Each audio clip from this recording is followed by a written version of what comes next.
تو یہ تھی کہ کسی بڑے ہوٹل میں جا کر فریش ہو، خوب ڈٹ کر ناشتہ کریں، تھوڑا آرام کریں، زیارت کی گاڑی پکڑ لیں۔ دوسری صورت یہ تھی کہ کسی دکان سے کچھ الا بلا کھا کر زیارت کے لیے نکل کھڑا ہو۔ زیارت 3 گھنٹے کا اور سفر تھا، یہ سفر کاٹ کر پھر اکٹھا ہی آرام کریں۔ ابھی وہ اپنا بیگ ہاتھ میں پکڑے سوچ ہی رہا تھا کہ کون سا راستہ اختیار کرے کہ ایک صاحب غور سے دیکھتے ہوئے اس کی طرف بڑھے۔ وہ نزدیک آ کر کھڑے ہو گئے اور سارم کو گھور کر دیکھنے لگے، اندازہ ایسا جیسے سارم کو پہچاننے کی کوشش کر رہے ہوں۔ ان صاحب کے اس طرح دیکھنے پر سارم بھی متوجہ ہوا۔ اس نے سر سے پاؤں تک اس شخص کو دیکھا، آسمانی رنگ کی شلوار قمیض، گہری نیلی ویسٹ کوٹ، پاؤں میں سیاہ سینڈل، سانولا رنگ، کسی قدر لمبا قد، چہرے پر جھجک آمیز مسکراہٹ۔ جی فرمائیے، سارم نے براہ راست اس شخص سے سوال کیا۔ مجھ سے کوئی کام؟ سر آپ کراچی سے آئے ہیں؟ اجنبی نے سوال کیا۔ جی ہاں، سارم نے بلا تعمل جواب دیا۔ سر آپ سارم علی صاحب ہیں؟ اس شخص نے جھجکتے ہوئے پوچھا۔ اپنا نام سن کر سارم چونکا، وہ اس شخص کو نہیں جانتا تھا۔ سارم کا کوئٹہ میں کوئی جاننے والا نہ تھا، پھر بھی بس سے اترا تھا اور پھر وہ ابھی بس سے اترا تھا اور اس سفر کے بارے میں کراچی میں محض چند لوگوں کو معلوم تھا۔ پھر اس شخص نے اسے پہچان کیسے لیا؟ آپ کون؟ میں جناب نواز ہوں، اس نے اپنا تعارف کرایا۔ اگر میں نے پہچاننے میں غلطی کی ہے تو آپ سارم صاحب نہیں ہیں، تو آپ مجھے معاف کر دیجئے۔ نواز صاحب، آپ کو یہ نام کس نے بتایا؟ سارم نے ابھی بھی بات صاف نہیں کی تھی۔ ندیم شریف نے، نواز نے بلا تعمل جواب دیا۔ وہ میرا دوست ہے۔ اوہ اچھا، اب میں سمجھا۔ ندیم نے چلتے چلتے مجھ سے اصرار کیا تھا کہ میں اپنے دوست کو فون کر لوں گا، وہ آپ کو اڈے سے لے لے گا، لیکن میں نے سختی سے انہیں منع کر دیا تھا کہ میں اصل میں آپ لوگوں کو زحمت دینا نہیں چاہتا تھا۔ سارم نے صورتحال سمجھتے ہوئے وضاحت کی۔ سر زحمت کی کیا بات ہے؟ دیکھیے سارم صاحب، انکار مت کیجیے گا، میں آپ کو لینے آیا ہوں، میرے ساتھ گھر چلے، ناشتہ کر کے آرام کر لیں، پھر آپ جہاں جانا چاہیں گے میں آپ کو وہاں اس گاڑی میں سوار کروا دوں گا۔ یہ کہہ کر نواز نے سارم کے جواب کا انتظار بھی نہ کیا، اس کے ہاتھ سے بیگ لے کر آگے چل دیا اور بڑھتا ہوا بولا، آئیے، گاڑی ادھر کھڑی ہے۔ ندیم کا حوالہ سن کر سارم کو اطمینان ہو گیا تھا، لیکن اسے یہ حیرت ضرور تھی کہ نواز نے اسے پہچان کیسے لیا۔ بس کے بارے میں معلوم کرنا تو کچھ مشکل نہ تھا، کیونکہ اس کی سیٹ ہی ندیم نے ریزرو کروائی تھی۔ بس سے متعلق معلومات اس نے نواز کو منتقل کر دی ہوگی اور نواز نے بس کوئٹہ پہنچنے کا ٹائم معلوم کر لیا ہوگا۔ بس تک تو چلو وہ پہنچ گیا، لیکن اس نے اسے کیسے پہچانا؟ نواز صاحب، آپ نے مجھے کیسے پہچانا؟ سارم نے اس سے گاڑی میں بیٹھ کر پوچھا۔ سر، ندیم نے مجھے خاصی تفصیلی سے آپ کا حلیہ بتا دیا تھا اور آپ کے چہرے کی ایک خاص پہچان بتا دی تھی۔ وہ کیا؟ سر، آپ کی ناک کے پاس جو منہ ہے اس کے ذریعے آپ کو بہت آسانی سے پہچانا جا سکتا ہے، نواز نے مسکراتے ہوئے کہا۔ آپ کیا کرتے ہیں نواز صاحب؟ سر، یہاں میرا گیراج ہے، اس نے بتایا۔ 15-20 منٹ کی مسافت کے بعد نواز کا گھر آ گیا۔ سارم نے اپنے کپڑے بیگ سے نکالے اور واش روم کی طرف چلا گیا۔ نواز نے اس کے ہاتھ سے کپڑے لے لیے۔ آپ نہا لیں، میں آپ کو کپڑے دے دیتا ہوں۔ 5 منٹ کے بعد نواز نے واش روم کا دروازہ بجا کر اس کے کپڑے دے دیے۔ یہ کپڑے اب شکنوں سے پاک تھے، اس کی بیوی نے کپڑے پریس کر دیے تھے۔ سارم نہا دھو کر باہر آیا۔ ڈائننگ ٹیبل پر پرتکلف ناشتہ سجا ہوا تھا۔ نواز صاحب، آپ نے تو بڑا تکلف کر لیا۔ تکلف کیسا؟ اسے آپ اپنا ہی گھر سمجھیے، نواز نے بڑی اپنائیت سے کہا۔ سارم کو خوب بھوک لگی تھی، اس نے تکلف برطرف خوب ڈٹ کر ناشتہ کیا۔ ناشتے کے بعد 1 گھنٹے اس نے آرام کیا، اس کے بعد اس نے سفر کی تیاری باندھ لی۔ سارم نے گھر سے نکلتے ہوئے نواز کے اکلوتے بچے کے ہاتھ پر 500 روپے کا نوٹ رکھا۔ نواز نے بہت منع کیا، لیکن سارم کسی طرح وہ نوٹ واپس لینے کے لیے راضی نہ ہوا۔ اتنی دیر میں ندیم کا کراچی سے فون آ گیا۔ نواز نے کچھ دیر اس سے بات کی، سارم کے بارے میں اس نے بتایا۔ اس کے بعد موبائل فون سارم کی طرف بڑھاتے ہوئے بولا، سر ندیم ہے۔ سارم نے موبائل کان سے لگایا اور ہنس کر بولا، آخر آپ باز نہیں آئے۔ سر، آپ کو کوئی زحمت تو نہیں ہوئی؟ ندیم نے استفسار کیا۔ مجھے تو کوئی زحمت نہیں ہوئی بھائی، آپ کے دوست نے مہمانی کا حق ادا کر دیا، سارم نے تعریفی لہجے میں کہا۔ ارے کیوں شرمندہ کر رہے ہیں سر؟ نواز فوراً زور سے بولا۔ سر، میں چاہتا تھا کہ کوئٹہ میں آپ کو کوئی پریشانی نہ ہو، ندیم نے کہا۔ سر، آپ مناسب سمجھے تو آج نواز کے گھر آرام کر لیں، کل زیارت چلے جائیے گا۔ نہیں بھائی، نواز صاحب کی اتنی نوازش بہت ہے، میں زیارت کے لیے فوراً نکل رہا ہوں۔ بلکہ نکل چکا ہوں، یہ مجھے ویگن تک چھوڑنے جا رہے ہیں، سارم نے وضاحت کی۔ چلے ٹھیک ہے، اللہ آپ کا سفر کامیاب کرے، ندیم نے پرخلوص انداز میں کہا۔ سارم نے اللہ حافظ کہہ کر موبائل فون نواز کو واپس کر دیا۔ نواز نے کچھ دیر اس سے بات کی، پھر موبائل آف کر کے گاڑی میں بیٹھ گیا۔ 11 بجے کے قریب ویگن نے زیارت کے لیے اپنا سفر شروع کیا۔ نواز نے چلتے چلتے سارم سے درخواست کی کہ وہ واپسی میں اپنی آمد سے ضرور مطلع کر دے، وہ اسے ویگن کے اڈے سے لے جائے گا۔ سارم نے اخلاقاً حامی بھر لی، ویگن چل پڑی۔ سارم اگلی نشست پر بیٹھا تھا، ویگن تیز رفتاری سے سفر کر رہی تھی۔ سارم کو دونوں طرف پہاڑی ہی پہاڑی نظر آ رہی تھی۔ خشک پہاڑ، بعض پہاڑ ایسے لگتے تھے جیسے مٹی کے گارے کے بنے ہوں، بعض خالص پتھروں کے دکھائی دیتے۔ کہیں سے پہاڑ سرخ پتھر کے تھے تو کہیں پر کالے پتھر کے، دور سے ایسے لگتا جیسے یہ جلے ہوئے ہوں۔ ان پہاڑوں کی ایک خاص بات یہ تھی کہ یہ بہت اونچے تھے، بہت ہی اونچے۔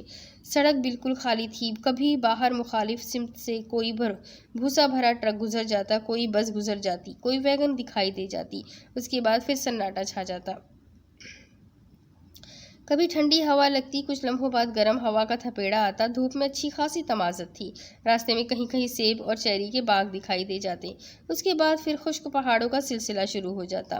ویگن ابھی زیارت سے آدھے گھنٹے کی مسافت پر تھی کہ ڈرائیور کو اچانک زور سے بریک مارنے پڑے، کیونکہ وہ شخص اچانک ہی سڑک پر نمودار ہوا تھا۔ اگر ویگن ڈرائیور فل بریک نہ مارتا تو اس بات کا امکان تھا کہ وہ شخص گاڑی کے نیچے آ جاتا۔ او یارا، تم کس قسم کا آدمی ہے، سڑک کے بیچ کھڑا ہو گیا، ڈرائیور نے کھڑکی سے باہر منہ نکال کر غصے سے کہا۔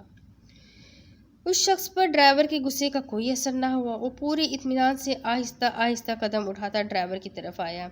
او یارا، کیا بات ہے، بولتا کیوں نہیں؟ ڈرائیور بدستور مشتعل تھا۔ وہ شخص ڈرائیور کے بالکل قریب آ گیا اور اس نے جھک کر اس کے کان میں کچھ کہا۔ اچھا، ڈرائیور کا غصہ ایک دم کافور ہو گیا۔ اس نے ایک نظر پیچھے بیٹھے مسافروں پر نظر ڈالی، پھر مڑ کر اس شخص کو دیکھا جس نے اس کے کان میں سرگوشی کی تھی۔ اس کے بعد وہ پھر مسافروں کی طرف گردن موڑ کر بولا، او یارا، ادھر سارم کون ہے؟ میں ہوں، سارم فوراً بولا۔ یارا تم ادھر اترو، یہ تم کو لینے آیا ہے، ڈرائیور نے اس اجنبی شخص کی طرف دیکھ کر کہا۔ سارم نے غور سے اس اجنبی شخص کو دیکھا۔ اس شخص کو سارم نے پہلی بار دیکھا تھا۔ سرخ سفید رنگت، کالی ترچھی ہوئی داڑھی، سفید لباس، سرمئی واسکٹ پر، سر پر گول ٹوپی شیشے لگی۔ وہ شخص ڈرائیور کی کھڑکی چھوڑ کر گھوم کر سارم کی طرف آیا۔ اس نے ویگن کا دروازہ کھولا اور اس کا ہاتھ پکڑ کر کسی حد تک گھسیٹتا ہوا بولا، آؤ جناب، جلدی کرو۔ سارم نے اترنے سے پہلے ایک نظر سوالیہ نظروں سے ڈرائیور کو دیکھا۔ ڈرائیور فوراً بولا، یارا اتر جاؤ، یہ تمہارا میزبان ہے، میزبان۔ سارم بولا، بلا سوچے سمجھے ویگن سے اتر گیا۔ سارم کو اترتے دیکھ کر اس اجنبی نے اس کا ہاتھ چھوڑ دیا اور اس کے ہاتھ سے بیگ لے لیا۔ سارم کے اترتے ہی ڈرائیور نے ایک لمحہ ضائع نہ کیا، اس نے گاڑی سپیڈ سے بڑھا دی۔ ویگن کی آنکھ سے اوجھل ہوتے ہی سارم کو یکایک احساس ہوا کہ اس نے بہت بڑی غلطی کر دی ہے۔ دوسری طرف اسرار جو تھا، اسے اس کا بھائی ہاسپٹل میں لے گیا، اسے ہاسپٹل میں ایڈمٹ کروایا۔ گھر لا کر جبار نے اسرار کو نہلایا دھلایا، ساتھ ہی بابر کی شاپ پر لے جا کر اس کے بال کٹوائے، اس کا حلیہ بدل دیا، اسے میک اوور کروا کر اگلے دن اسے ہاسپٹل لے جا کر ایڈمٹ کروا دیا۔ ہاسپٹل میں ایڈمٹ ہونے سے پہلے اسرار نے دل بھر کر اپنے بھائی بھابھی کو تنگ کیا، رات بھر انہیں تنگ کرتا رہا، صبح جلدی اٹھ کر بھی تنگ کرتا رہا، بار بار کہتا، ٹیلی فون والا بابا آ گیا، ٹیلی فون والا بابا آ گیا، ٹیلی فون کر لو، اپنے پیاروں کو ٹیلی فون کر لو۔ یہ کہہ کر وہ ساری رات ان لوگوں کو تنگ کرتا رہا۔ اگلے دن صبح ہی جلد سے جلد اس نے ہاسپٹل لے جا کر اسرار کو ہاسپٹل میں ایڈمٹ کروایا۔ اب دوسری طرف سارم کو یہ احساس کہ اسے بڑی غلطی ہو گئی ہے اس شخص کے ہاتھ دیکھ کر ہوا۔ اس اجنبی شخص کے ہاتھوں کا رنگ گہرا سرخ اور ناخن بالکل کالے تھے، لیکن وہ کیا کرتا، اسے سوچنے سمجھنے کا موقع ہی نہ ملا۔ وہ ویگن میں بیٹھا یہ سوچ رہا تھا کہ آدھے گھنٹے بعد وہ زیارت پہنچ جائے گا، وہاں پہنچ کر حسن علی کو تلاش کہاں سے شروع کی جائے۔ ابھی وہ انہی باتوں میں الجھا ہوا تھا کہ اچانک ویگن رک گئی۔ ڈرائیور نے اس کا نام پکارا اور اس اجنبی شخص کو میزبان بتا کر اسے اترنے کو کہا۔ اس نے اس اجنبی کی آمد کو غیبی امداد سمجھا اور وہ اس اجنبی کو واقعی اپنا میزبان سمجھ کر ویگن سے اتر گیا تھا۔ ویگن جا چکی تھی، اس کا بیگ اجنبی کے ہاتھ میں تھا اور وہ بڑے پر اسرار انداز میں سارم کو گھور رہا تھا۔ اسی اثنا میں ایک جیپ بہت تیزی سے مخالف سمت سے آندھی طوفان کی طرح آتی نظر آئی۔ جیپ کی قیامت خیز رفتار دیکھ کر سارم نے سڑک کے ایک طرف ہونا چاہا۔ اسی وقت اس اجنبی نے اس کا ہاتھ اپنی گرفت میں لے لیا اور یہ گرفت سخت ہوتی چلی گئی۔ اگلے چند لمحات کی ہلاکت خیزی کا اندازہ کر کے سارم کا دل اچھل کر حلق میں آ گیا۔ اس کا خیال تھا کہ جیپ اسے کچلتی ہوئی نکل جائے گی۔ موت اور زندگی کے درمیان محض چند لمحوں کا فاصلہ تھا۔ آخری کوشش کے طور پر اس نے اپنا ہاتھ جھٹکا دے کر اس اجنبی سے چھڑانا چاہا، لیکن اس کی گرفت بہت مضبوط تھی۔ اس جھٹکے کا اس پر کوئی اثر نہ ہوا، وہ اپنی جگہ سے ہلا تک نہیں۔ پھر جیسے ہی جیپ سر پر آئی، وہ اضطراری طور پر گھوم کر اس اجنبی کے پیچھے ہو گیا۔ وہ جیپ ایک جھٹکے سے رک گئی، فوراً ہی اس کا اگلا دروازہ کھلا۔ اجنبی اسے لیے دروازے کی طرف بڑھا اور گاڑی میں بیٹھنے کا اشارہ کیا۔ سارم کا یہ خدشہ کہ وہ جیپ اسے کچلنے کے لیے آ رہی ہے دور ہو چکا تھا، وہ تو اسے لینے کے لیے آ رہی تھی۔ وہ گاڑی میں بیٹھ گیا اور وہ اجنبی اس کا بیگ لے کر پیچھے بیٹھ گیا۔ سارم کی نظر اسٹیئرنگ پکڑے ڈرائیور کے ہاتھ پر پڑی تو اس کا دل کانپ اٹھا۔ وہ بھی بے حد سرخ ہاتھ تھے اور ہاتھوں کے ناخن بالکل کالے تھے۔ جانے وہ کن لوگوں میں گھر گیا تھا۔ اس کی چھٹی حس پکار کر کہہ رہی تھی کہ اسے غلط لوگوں نے اپنی گرفت میں لے لیا ہے۔ سوال یہ پیدا ہوتا تھا کہ ان لوگوں کو اس کا نام کیسے معلوم ہوا؟ پھر انہیں یہ کیوں کر معلوم ہوا کہ وہ اس ویگن میں سوار ہے؟ وہ تو حسن علی کی تلاش میں زیارت جا رہا تھا۔ اسے معلوم تھا کہ وہ آدھے گھنٹے بعد زیارت پہنچ جائے گا، لیکن اسے تو زیارت آنے سے پہلے ہی اتار لیا گیا تھا۔ یہ بھی ہو سکتا ہے کہ یہ لوگ حسن علی کے ہی آدمی ہو۔ بہرحال یہ جو بھی ہو، آگے چل کر ہی پتہ چلے گا کہ کن لوگوں نے اسے اپنی گرفت میں لے لیا ہے۔ اب اس کے آگے کی سٹوری میں آپ کو اگلی قسط میں سناتی ہوں کہ آگے کیا ہوگا۔ یہ جاننے کے لیے میرے ساتھ بنے رہیں۔ اگلی قسط میں پھر ملیں گے، تب تک کے لیے اللہ حافظ۔